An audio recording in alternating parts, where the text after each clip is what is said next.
Gold trusted gold buyers. మీరు తాకట్టు పెట్టిన బంగారాన్ని విడిపించి ఈ రోజు ఉన్న మార్కెట్ ధరకు కొనబడను. చిరంజీవి గారు సార్ అంటే so many memories and in fact నేను చాలా ఇంటర్వ్యూలో చెప్పాను, నా నుదుటిపోయిన దెబ్బ కూడా ఆయన ఆ విషయం చెప్పాను.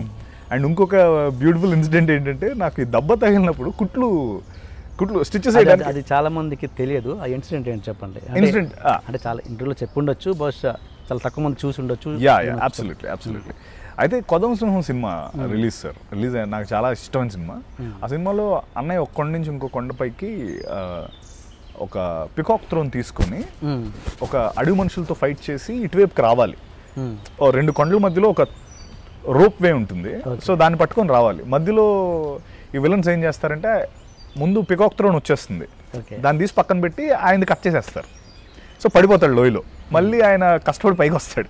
నేను అది రోజు మా ఇంట్లో ఈ దూరదర్శన్ వైర్ ఒకటి రన్ అయ్యేది సార్ ఇంట్లోకి. అంటే మీకు తెలుసు కదా, యాంటీనా వైర్స్ అవి ఉండే, దాంతో రోజు తెగ ప్రాక్టీస్ చేసేవాడిని పట్టుకొని. అది కొంచెం స్ట్రాంగ్ ఉండేది. ఏంటో ఒకరోజు నా ఇది బాగాలేక అది తెగిపోయింది. ఓకే, అది తెగిపోయిన తర్వాత నేను ఇలాంటి ఒక స్టూల్కి తగిలి కట్ అయింది. అయితే అన్ఫార్చునేట్లీ ఆ డాక్టర్ నాకు ఒక రస్ట్ పట్టిన నీడిల్తో స్టిచెస్ వేయడం జరిగింది. అంటే అది సెప్టిక్ అయిపోయింది. సెప్టిక్ అయి స్కిన్ అంతా పోయింది. ఓకే, అయితే ఆ స్టిచెస్ వేస్తున్నప్పుడు నాకు ఇప్పటికీ ఎంత బాగుందంటే సార్, నేను అరుస్తున్నాను, చాలా నొప్పి వస్తుంది, అరుస్తున్నాను చిన్నపిల్లని. మా డాడీ ఏమో ఆపరేషన్ థియేటర్లోకి వచ్చేసి ఆయన పక్క నుంచి నాకు ఎంకరేజ్మెంట్. కొండవీటి దొంగ సినిమాలో అన్నయ్యకి బుల్లెట్ ఇక్కడ చేతికి తగులుతుంది, ఇలా ఒక కత్తి వేడి చేసుకొని తీస్తారు బయటికి, అప్పుడు అసలు చూసావా పెయిన్ ఉండదు, నువ్వు కూడా పెయిన్ ఉండదు అని ఆయన పక్క నుంచి నాకు ఎంకరేజ్మెంట్. నేనేమో నాకు అంటే ఆయన అఫ్కోర్స్ దట్ హెల్ప్. ఆయన చెప్పడం వల్ల నేను ఇంకా నేను చిరంజీవి ఫీల్ అయిపోయి ఆ కుట్లు ఎంచుకొని వచ్చేసాను. అంటే అంత ఇంపాక్ట్ సార్ నాకు. అన్నయ్యకి ఆ ఇన్సిడెంట్ కూడా చెప్పాను. అండ్ ఇన్ఫ్యాక్ట్ అన్నయ్య ఆయన పర్సనల్ స్టోరీస్ నుంచి, ఆయన స్ట్రగ్లింగ్ డేస్ నుంచి ఒక బ్యూటిఫుల్ స్టోరీస్ చెప్పారు. అంటే వండర్ఫుల్, నాకు చాలా బాగా అనిపించింది. ఒక ఇదేంటంటే, చెన్నైలో యాక్టింగ్ స్కూల్లో చదివేటప్పుడంట, స్కూల్ అయిపోయిన తర్వాత ఇమీడియట్లీ హాస్టల్ రూమ్కి వెళ్ళిపోయేవారంట. ఆయన బయట ఉండేవారంట. అక్కడ పాండి బజార్ అని ఒక ఏరియా ఉండేదంట.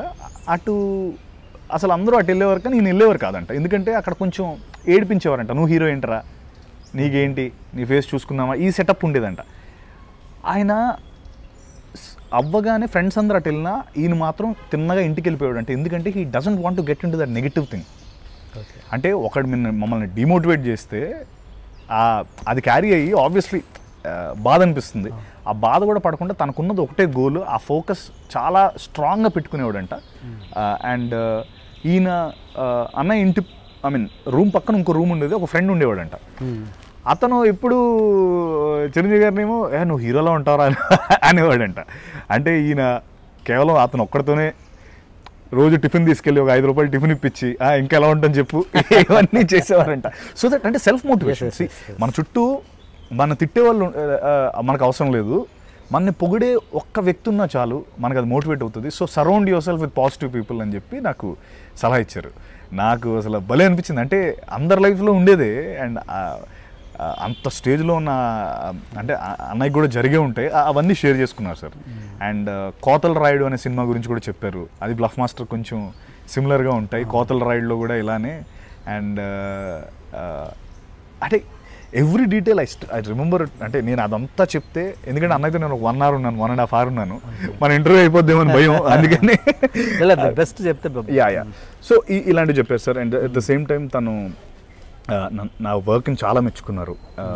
అంటే బాగా మెచ్యూరిటీ ఉంది నీ యాక్టింగ్లో, కొంచెం బాగా ఒక రిఫైన్డ్ పర్ఫార్మెన్స్ ఉంది అని చెప్పి అంటుంటే, అంటే అన్నయ్య పొగుడుతుంటే నాకు అసలు మాటలు లేవు. సో అండ్ హ్యాపీగా మంచి ఒక జీడిపప్పు ఉప్మా తిన్నాం కలిసి, కాఫీ తాగాం. వెళ్తున్నప్పుడు ఫీలింగ్ ఏంటి? కార్ దిగి వెళ్తున్నప్పుడు ఒక ఎక్సైట్మెంట్. అయ్యో అసలు నెక్స్ట్ లెవెల్ ఎక్సైట్మెంట్ సార్. అంటే ఫస్ట్ ఆ బ్యారికేడ్ లేచింది, ఆ టోల్ గేట్ లోపలికి వెళ్ళాను. లోపలికి వెళ్ళిన తర్వాత ఇంకొక గేట్ ఉంది, పెద్ద గేట్. నాకు టెన్షన్, ఆ గేట్ లోపలికి వెళ్ళాలి నేను యాక్చువల్లీ. అంటే ఎన్నోసార్లు నేను ఆ టోల్ గేట్ బయట నుంచి అన్న ఇల్లు ఇదే అని చెప్పి ఫ్రెండ్స్ మేము చూసి అలా వెళ్ళిపోయేవాళ్ళం.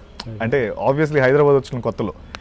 సో నెవర్ అంటే ఆ టోల్ గేట్ దాటి లోపలికి వెళ్ళి నేను వెళ్ళి ఆయనతో కూర్చొని పర్సనల్గా వాళ్ళ ఇంట్లో కూర్చొని మాట్లాడతానని అంటే ఉంది. ఎప్పుడో ఒకసారి నా వర్క్ ఐడెంటిఫై చేస్తారని, but it was a dream. అలా వెళ్ళాలి, బ్యారికేడ్ దాటి లోపలికి వెళ్ళాలి, అక్కడికి వెళ్ళాలి అని నాకు ఉండేది. And it eventually happened. And I would say ఆయన నన్ను నెక్స్ట్ ఇంకో 10 years వరకు ఫ్యూల్ చేసి వదిలేశారు. ఎగ్జాక్ట్లీ. ఒక లోపల ఒక ఫైర్ వెలిగించేశారు.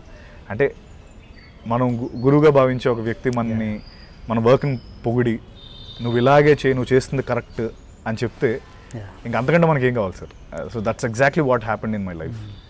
అండ్ నిజంగా అది గొప్ప విషయం ఆయనలో. అంటే ప్రతి మిమ్మల్ని కాదు చాలా మందిని అలాగే ప్రతి వారం పిలుస్తూనే ఉంటారు. Absolutely great. అంటే అలా ఐడెంటిఫై చేసి పిలవడం అనేది మామూలు విషయం కదా సార్. అంటే గ్రేట్. Please